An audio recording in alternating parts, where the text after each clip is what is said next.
In Silchar, the Cachar district BJP commemorated Kargil Vijay Divas with a symbolic mashal rally on Saturday evening.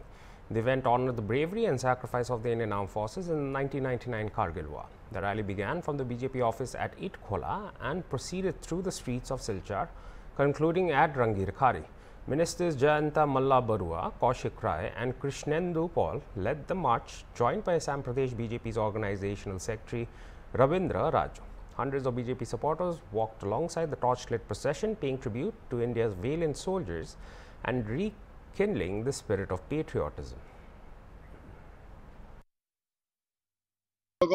গোটেই অসমতে এই ধৰণে আমি জোৰলৈ সমদল কৰিছো আমাৰ সকলো বীৰ শহীদক স্মৰণ কৰিছো বিজয় গাথাসমূহ সোঁৱৰণ কৰিছো গতিকে আজি আমাৰ কাৰণে এটা গৌৰৱৰ দিন কাৰ্গিল বিজয়ৰ এই গৌৰৱৰ দিনত আমি প্ৰতিগৰাকী শহীদক শ্ৰদ্ধাৰে স্মৰণ কৰিছো তাৰ লগে লগে সেই বীৰ জোৱানসকলকো সাহস দিছো যিয়ে আমাৰ নিজৰ স্বাৰ্থৰ কাৰণে দেশমাতৃৰ কাৰণে প্ৰতিটো মুহূৰ্তত আমাৰ সুৰক্ষাৰ কাৰণে কাম কৰি আছে তেওঁলোকক শুভেচ্ছা জ্ঞাপন কৰিছো